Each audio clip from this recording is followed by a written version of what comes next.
तो हम सबको पता है कि आज है 9 दिसंबर यानी कि सोमवार की अष्टमी का बहुत प्यारा सा दिन।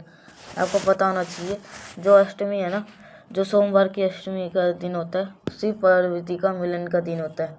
और पूज्य गुरु जी की कथा काशी में चल रही है यानी कि बनारस में चल रही है। उसके अंदर गोल बत्ती और लंबी बत्ती को एक ही दीपक में जलाने का बहुत प्यारा सा उपाय बताया है और उसी की बात करेंगे हम। और बहुत स्पेशल सा बहुत प्यारा सा वीडियो को पूरा देख लेगा। और जो मैं आपको ये उपाय बताऊंगा ये ऐसा नहीं है सिर्फ आप सोमवार की अष्टमी भी कर सकते हो, आप सोमवार की अष्टमी भी कर सकते हो, आप प्रदोष में भी कर सकते हो और ये महाशिव शिवरात्रि पे भी कर सकते हो। इन तीनों दिनों में आप किसी भी दिन आप कर सकते हो। क्या करना है, आपको स्क्रीन पे आपको क्या दिख रहा है, एक मिट्टी का दीपक लग रहा है। अगर आपके पास में नया दीपक हो तो नया ले सकते हो और अगर पुराना है तो पुराना भी ले सकते हो। खाली नियम का ध्यान रखिएगा। जब आप इस दीपक को तैयार करोगे तो इस दीपक के अंदर आपको घी डालना है। घी के बारे में इसलिए बहुत बारी बताया, जो घी होना चाहिए गौ माता का, गाय के दूध से बना होना चाहिए। समझ आई मेरी बात? गाय का घी डालना। अब आपको क्या करना है, इस दीपक के अंदर बत्ती लगानी है। वो बत्ती लगाओगे कौन से तरीका समझना, हमें इसके अंदर 2 बत्ती लगानी है। घी आपने डाल दिया, इस घी के अंदर पहले आपको लगाना गोल बत्ती। गोल बत्ती का अब इस ही गोल बत्ती से सटा करके एक आपको लगाना होगा लंबी बत्ती का दिया। इसी दीपक में अलग दीपक नहीं लेना, एक आपको गोल बत्ती का लगाना और एक आपको कौन सा लगाना है, लंबी बत्ती का दिया। इतनी बात समझ में आई। अब आपको ये बात करते हैं, इस दीपक को रखना कहाँ पर है तो लगाना कहाँ पर है। इस दीपक को आपको उठाने के बाद में 2 ऑप्शन होते हैं। पहला ऑप्शन है, अगर आपके घर के अंदर बेल का पेड़ है तो वहाँ उसके नीचे लगा सकते हो। अगर आपके महादेव का शिवलिंग है आपके घर में तो वहाँ पे भी लगा सकते हो। तो मैं मान के चलता हूँ आप दीपक कहाँ पे लगा रहे हो, महादेव के शिवलिंग के पास में। तो आपको क्या करना होगा, उस दीपक को ऐसे लेकर के आना। हमने एक लगाया गोल बत्ती और एक के अंदर लंबी बत्ती। आपको क्या करना है, इन दोनों बत्ती को प्रज्वलित करना है। लेकिन दीपक को जलाने से पहले एक चीज़ का ध्यान रखिएगा, दीपक को कभी भी धरती माता के ऊपर डायरेक्ट नहीं रखते। ये बात मैंने आपको बता रखा है। तो क्या करना है, इसी दीपक के नीचे थोड़ा सा चावल का दाना रख देना। चावल का दाना रखने के बाद में इस दीपक को आपको प्रज्वलित कर देना। जो आपको नाम महादेव का प्रिय लगता है, कोई सा भी नाम, आपको उस नाम का स्मरण करके गोल बत्ती का दिया लगाओगे और माता पार्वती के नाम के लंबी बत्ती के दिए को आपको प्रज्वलित करना है। इस उपाय को अगर आप जो भी मनोकामना, जो भी अपने विशेष को ध्यान रखते हुए करते हो तो आपकी जो वो सारी मनोकामना पूरी जरूर होती है। ठीक है। अब चावल का क्या करेंगे, जो नीचे है, अब जब ये दीपक ठंडा हो जाए यानी कि बुझ जाए तो इस चावल के दाने को उठाना, आपके घर के आसपास में कोई भी वृक्ष हो, कोई भी पेड़ हो हरा भरा, वहाँ पे जाके चिड़ियों के लिए डाल देना। इससे महादेव की कृपा हमारे घर के ऊपर, हमारे परिवार के ऊपर हमेशा बनी रहती है। कभी भी हमारे घर में लाइफ में पीछे मुड़ने की ज़रूरत नहीं पड़ती। समझ में आई मेरी बात? अब पहला उपाय आपको समझ में आ गया होगा। आगे बढ़ता मैं इस वीडियो के हम दूसरे उपाय की तरफ, जो कि आपको करना है मात्र 1 लोटा जल से। मेरी बात समझिएगा। क्या करना है, स्क्रीन पे आपको तांबे का लोटा दिख रहा है, पहले समझ लेना इसके उपाय क्या होंगे। आपको स्क्रीन में ये है इच्छा पूर्ति का, जो ये है जो उपाय है इच्छा पूर्ति का, इसलिए आप इस उपाय को करिएगा। सिर्फ और आपको इस उपाय के लिए 1 तांबे के लोटे के अंदर जल भरना। जल अगर गंगा जल मिल जाता है तो बहुत अच्छी बात है।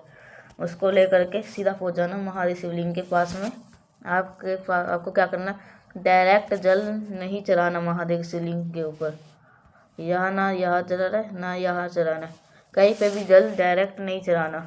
यह उपाय हमको चुल्लू में, मतलब क्या बोलते हैं, जो हमने हाथ में पीते हैं ना चुल्लू, वही चुल्लू का तो आपको अपने हाथों में उस जल को ले करके महादेव शिवलिंग के ऊपर समर्पित करना है। कितनी बारी करोगे, 7 बारी जल को ले करके जो आपकी मनोकामना है, जो आपकी विशेष है, उस कुंदकेश्वर महादेव के नाम से महादेव के शिवलिंग के ठीक ऊपर चढ़ा देना है 7 बारी चुल्लू में ले करके।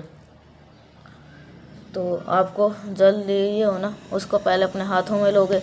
हाँ, अगर आपने 7 बारी जल कुंदकेश्वर महादेव के नाम से चढ़ा दिया, अब आपके पास में बचा हुआ जल थोड़ा होगा बचा हुआ, जो बचा हुआ जल है आपके जल है, तो आपके घर के अंदर चाहे गमले में, चाहे बड़ा सा पेड़ हो, कोई सा बेल का पेड़ हो, उस पेड़ के नीचे, अगर कोई सा भी पेड़ के नीचे जड़ के अंदर डाल दे, तो इससे भी महादेव की कृपा आपके ऊपर, आपके घर के ऊपर हमेशा बनी रहती है।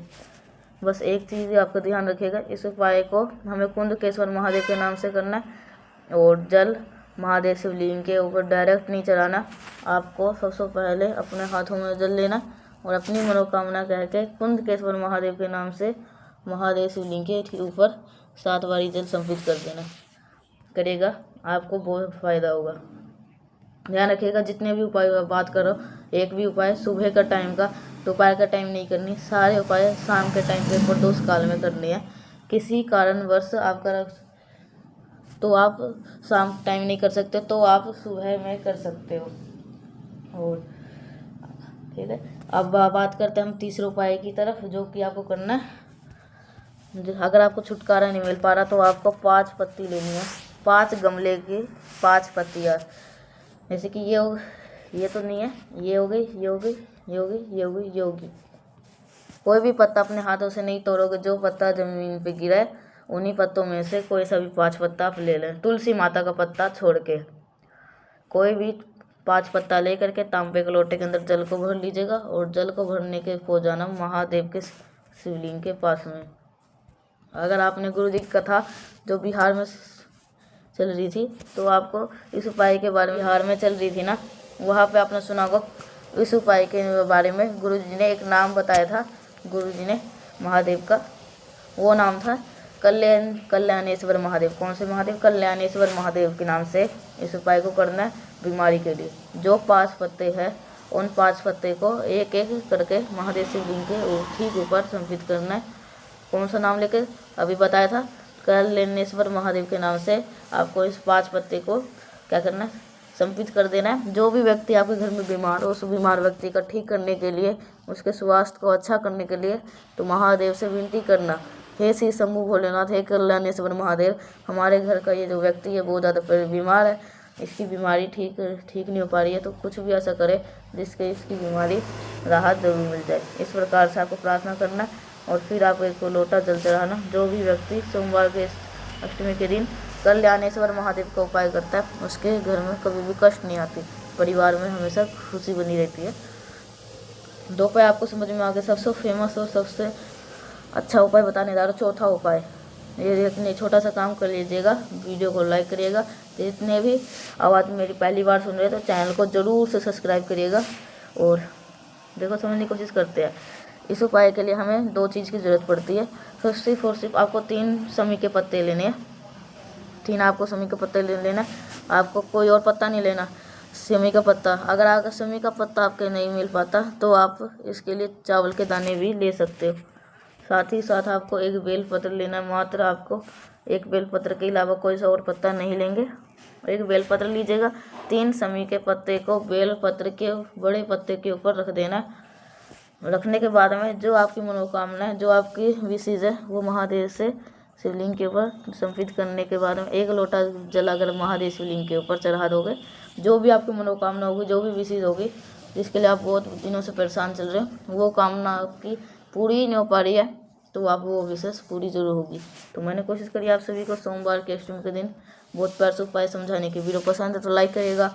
कुछ पूछना नहीं समझ में आया तो नीचे कमेंट सेक्शन में पूछ सकते। और मेरे जितने भी भाई बहन हैं आवाज़ मेरी पहली बार सुन रहे तो चैनल को जरूर से सब्सक्राइब करिएगा। तो मिलते हैं नेक्स्ट पैसा, तब तक के लिए श्री शिवाय नमस्तुभ्यं।